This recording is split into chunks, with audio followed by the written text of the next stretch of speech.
good terrain masking back here. Yeah, we're safe now, except for the mirror.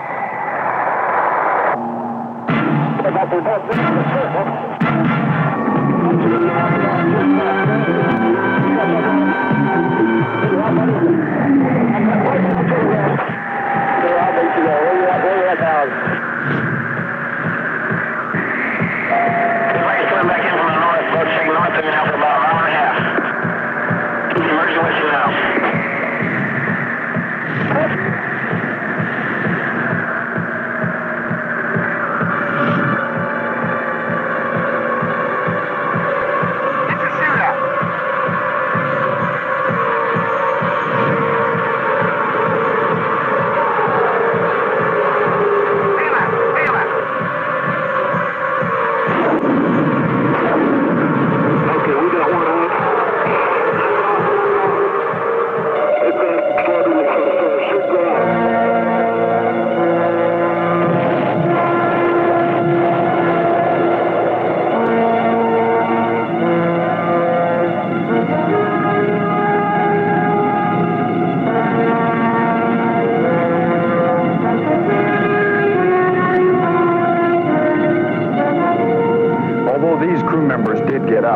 This could have been the last few seconds in the lives of an F-4 crew. Moments before they were faced with the most critical decision, when to eject from their out-of-control aircraft. A delay in making this decision, for whatever reason, may well have cost them the opportunity to make a successful escape and added 2 more statistics to the ever-growing number of Air Force aircraft fatalities. Fatalities that shouldn't, but continue to happen. Since the first aircraft ejection in August 1949, there have been 4,600 air crewmen who have punched out. If we concentrate on the ejection survival rate for the last 5 years, we see a less optimistic picture. Here, the survival rate average drops to 75%. Accident analysis reveals that the majority of these fatalities were not due to mechanical problems, failure of the egress system, or improper parachute landing technique. Rather, they were the direct result of delayed ejection. The Air Force Inspection and Safety Center is well aware of this problem. During the past several years, we at the Air Force Inspection and Safety Center have noted a gradual but steady increase in our ejection fatalities. This has been in spite of the fact that we're making constant improvements to our systems. Single motion initiation, rocket catapults, automatic opening lap belts, ballistic powered inertia reels, seat man separators, seat stabilization devices, force deployed parachutes, and automatically deployed survival kits are just some of the improvements which were designed to facilitate crew members' escape. Some of our newer aircraft, such as the A-10, the F-15, and the F-16, are equipped with the new ACES 2 ejection seats that even surpass our other highly refined escape systems. There is some evidence that tends to suggest that many air crew members interpret escape system improvements as being additional time to overcome an emergency. This, of course, is not why escape systems are improved. They are improved to give crew members a better chance to escape. Yet, in spite of the many safety improvements, escape technology is still having a hard time keeping pace with the demands placed upon it by improved aircraft performance, more complex missions, and more low-level flying now required in the current training environment.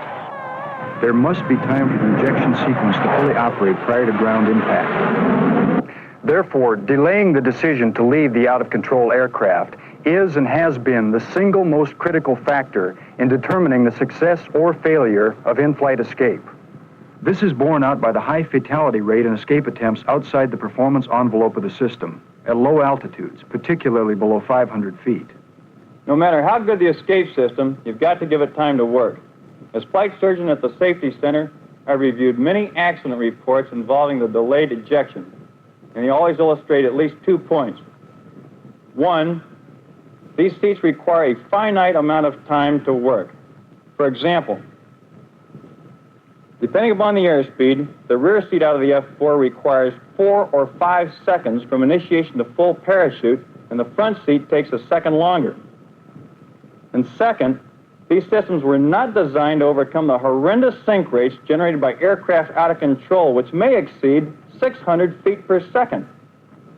There's a good reason for those mandatory bailout altitudes. You just don't have much time. Not long ago, an F-4 crew was defending during a similar air combat tactics engagement, and while pressing to defeat his attacker, the young pilot departed his aircraft at roughly 8,000 to 9,000 feet AGL above an overcast. Now, he had a reputation as being an aggressive, up-and-coming good stick, and he tried hard to salvage his mistake. But apparently, he got a secondary stall to avoid going in the overcast, and in they went. While passing through the overcast, perhaps they became disoriented. We'll never know for sure. But one thing for certain is that both he and his Wizzo lost awareness for how fast that aircraft was really coming down. We have indications that that aircraft dropped the 8,000 or 9,000 feet in less than 16 seconds and possibly as little as 11 seconds for an average sink rate of between 500 and 700 feet per second. When it passed through 4,000 feet AGL, still unrecovered, it was going to crash and was fuel to stay with it. But when the aircraft broke through the bottom of that 1,500-foot overcast, with them still aboard, they were both dead men. The Wizzo did initiate a dual-sequenced ejection at something around 1,000 AGL, but barely achieved man-seat separation when he hit the ground. Amazingly, though the impact broke his thigh, that's not what killed him. He burned to death in the fireball. Making the ejection decision in a wartime environment does not seem to be a problem. We know from our experience in Southeast Asia that there was little reluctance for crew members to go out of a battle-damaged aircraft. Their decisions were made quickly, almost automatically, without hesitation. As a result, there was a 95% survival rate. Yet in peacetime, the decision to eject from a disabled aircraft is not always an easy one to make. In-depth analysis of aircraft accidents reveals that a number of psychological factors may be deeply involved in the decision. One expert with insight into this very complex problem is Mr. Rudy Delgado, Egress Systems Safety Manager at the Air Force Inspection and Safety Center. These are some of the other recorded reasons for delaying the ejection decision. Besides this, we think there's other things such as stigma, ego involvement, peer pressure, and command emphasis that tend to argue against a timely escape decision. However, in my opinion, the single most important element in delayed ejection is lack of situation awareness. That is, the pilot becoming so engrossed in trying to overcome his problem that he loses awareness of the overall situation, such as altitude above the ground, the recovery envelope of the aircraft, or the safe escape envelope. This usually results in a late ejection attempt or no ejection attempt at all. Situation awareness played an important role in a number of recent successful ejections. One, over the Nevada desert in late 1980, started out as a routine F-4G training exercise. I'm Lieutenant Colonel Roger Ayers, stationed at George Air Force Base. Fly the F-4G Weasel. On the 17th of December, we were up at Tonopah Electronic Warfare Range as I completed a strike shot on one of the emitters up there. Got a blink of master caution light. Started to climb out, and the entire caution panel had failed. As I checked the utility hydraulic pressure, it was down to 0. All other engine instruments read normally. Climbed up, leveled off about 13,000 feet and 350 knots. By this time had lost PC-1, PC-2, and utility. The aircraft started an uncommanded roll to the left. This time made a radio call that we were ejecting, and followed that by ordering the Evo to eject at that time. Watched him go through the mirror, and as soon as he cleared the aircraft, about 45 degrees of bank, I initiated ejection. Took until we were approximately about 130 degrees of bank, maybe 40 degrees nose low by the time my ejection seat fired. While the entire process took about 45 seconds from the first blink of a master caution light to ejection, the decision to eject probably was made back in pilot training.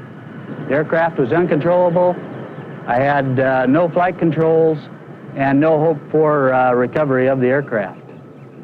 If I had it to do over again, while I assumed a good position overall for ejection, I did not let go of the stick and did not pull the handle with both hands, and subsequently my right shoulder was broken during the ejection process.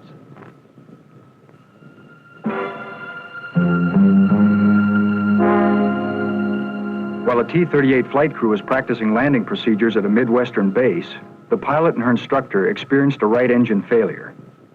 I'm Lieutenant Julie Fee.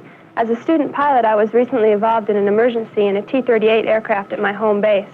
We came back from a routine sortie to do a heavyweight no-flap touch and go, and as we were climbing out, we got a fire in the right engine. We shut the engine down, but the fire burned through the control cables that led to the stabilator, and we had no pitch control. About that time, my instructor said it was time to get out of the aircraft. I said, okay, looked down and pulled my hand grips up and waited to hear him go behind me. Heard the boom, I squeezed my triggers, and that was the end of it. It was not nearly as scary as I'd always thought it would be. I'd been really bad in aerospace physiology training. I just hated parachute landing falls, and I was terrified of ever having to eject. I thought I'd never have to do it. But when it came time to do it, my instructor pulled me through. If I'd been solo, I think I would have thought about it a lot longer. But my instructor was so calm about it that it didn't leave me any second thoughts. I just squeezed the triggers and went. And it didn't hurt. Everything worked just like it was supposed to. I know if I was ever in a situation like that again, I wouldn't hesitate for a second to pull the triggers because it works like it's supposed to and it doesn't hurt. Over the California desert, an A-10 was test firing ammunition with a new flash suppressor. Lieutenant Colonel Rusty Gideon was piloting the aircraft and can relate what happened. About 3 years ago, I was involved in a flight test mission out of Edwards Air Force Base in an A-10, during which some problems developed which caused me to have to bail out. The problem was a double-engine compressor stall, which led to a double-engine overtemperature, and then I shut both engines down, attempted to cool them down so that I could then restart them. However, ran out of altitude before having completed that full sequence, so I had to bail out. I've always thought that it's sometimes difficult, sometimes easy to make an ejection decision. The easy ones are when your wing gets shot off, or your engine blows up, or your flight controls lock up. That's pretty self-evident that it's time to leave the aircraft. There's other times when the pilot hopes he can salvage the situation, or he hopes things are going to get a little bit better. But by waiting that extra moment, it's certainly possible that you're going to put yourself out of the ejection envelope. In my case, there was some question in my mind as I descended through what appeared to me to be 2,000 feet, because I had actually seen one of the engines light off and begin its start cycle. However, I've never regretted the decision to bail out when I did, because I'm still not sure that it would have lit off and that it would have provided the amount of thrust I would have needed to recover the airplane. As far as the ride in the parachute, it was a little bit violent at first. It takes about 2 seconds from the time you pull the handle until you're in the chute. Then it was very quiet, and once my senses caught up with what was happening to me, it felt very comfortable. I'd been there before numerous times during the training, and the rest of the ride down was very comfortable. While conducting high angle of attack tests on an F-111, another pilot was faced with an ejection decision. I'm Colonel Pete Winters. We were conducting high angle of attack testing on the F-111. On this particular day, we were conducting accelerated stalls at 35,000 feet to check the departure characteristics of the airplane. We had already conducted one test in which the airplane did depart as predicted in a rolling departure and then recovered rather rapidly. We decided to go to our second point. The second point was an accelerated stall, 2Gs. The airplane departed as predicted, but then went immediately into a spin. I applied the recovery controls, and the airplane started to recover. We thought we were going to make it, but we were coming down very rapidly and passed through our spin chute altitude of 22,000 feet. I deployed the spin chute as briefed, and the spin chute came off in the maneuver. Now things weren't going as predicted. Both engines were stagnated. As we passed through our ejection altitude, my chase pilot yelled for me to eject, which I did after very little thought. I don't believe that up to that point I'd even thought about ejecting.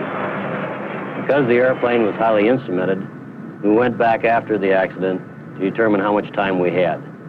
We calculated 3 seconds. If we'd waited another 3 seconds, the chute would not have opened prior to hitting the ground. I don't know that I would have made that ejection decision in those 3 seconds if my chase pilot had not assisted me and yelled for me to eject. I was highly trained and prepared for my mission. I was prepared for the departure. I was not prepared for the violent recovery maneuver and the spin chute coming off. I don't know that if I departed in the operational world, if I could have made that decision to eject. It's important to know when it is that you want to eject and then abide by that decision while you're in the air. Even the crews of our newest aircraft models, the F-15 and F-16, have experienced unexpected ejection situations. The idea of ejecting never occurred to one F-16 pilot until he saw how close he was to the ground. I'm Major Paul Rossetti. We're flying at low altitude on an F-16 operational test mission when I looked over my shoulder and saw an aggressor aircraft attacking my element. We made a defensive turn. After that, I made a wing rock.